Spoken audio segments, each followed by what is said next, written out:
Is this what you wanted? Is this how you think life is supposed to be going? Is this what you thought life would be? Are you where you hoped you would be at this stage in your life?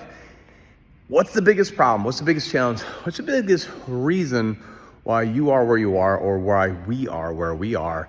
And I get asked this question all the time, like, what am I doing wrong? All right, well, people want to be told what they're doing right, but not really. But they'll ask when things aren't where they want to, eventually, what am I doing wrong?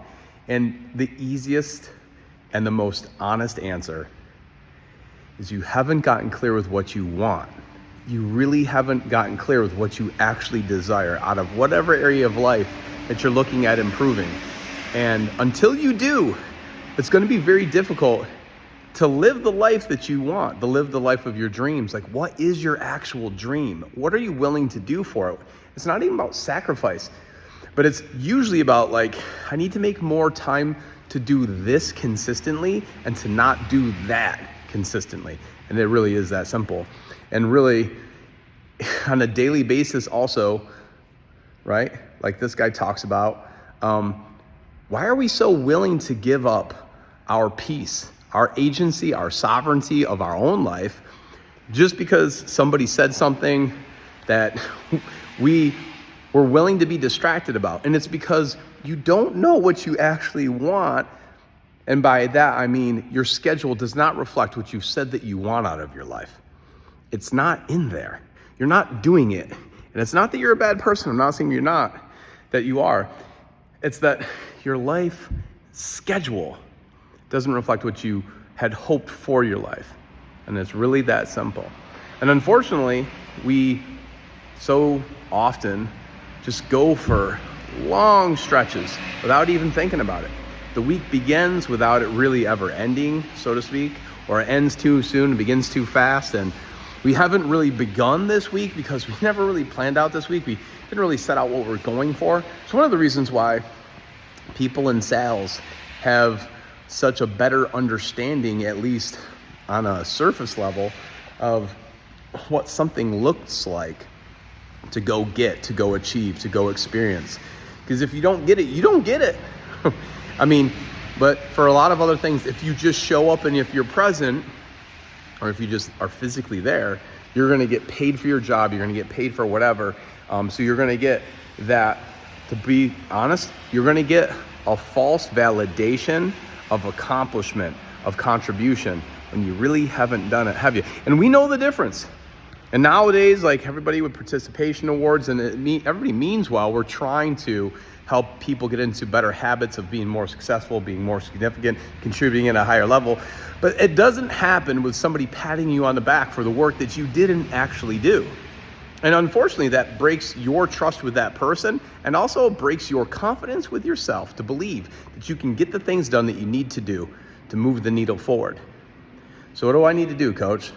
You need to figure out, you and me both, what do you actually want? What is it that you desire out of this area of life, or life in general? What are you here to do? And if you don't know what your purpose, it's difficult to be acting on purpose. So if you can't do that, then at least act on principles. What are you committed to? What is it that you want to accomplish? What is the next thing that you want to develop as a skill?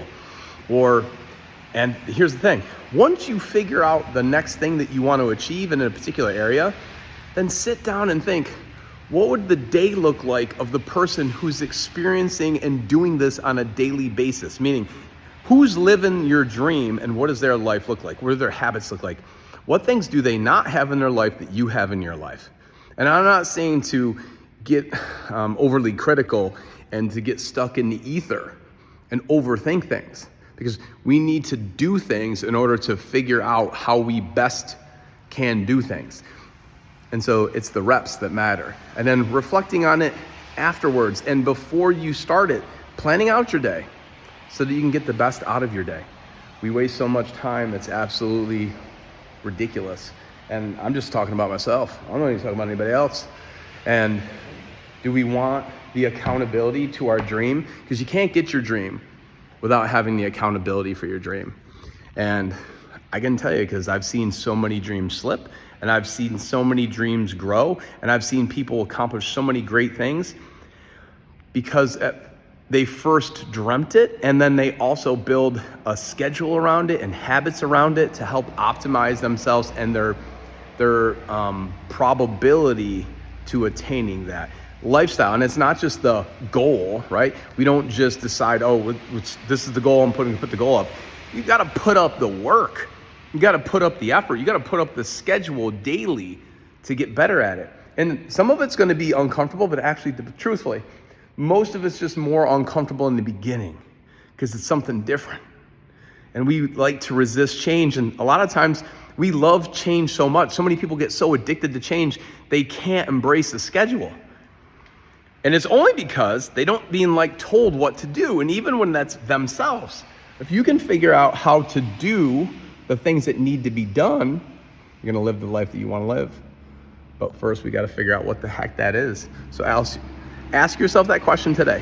What do I really want? Really, really.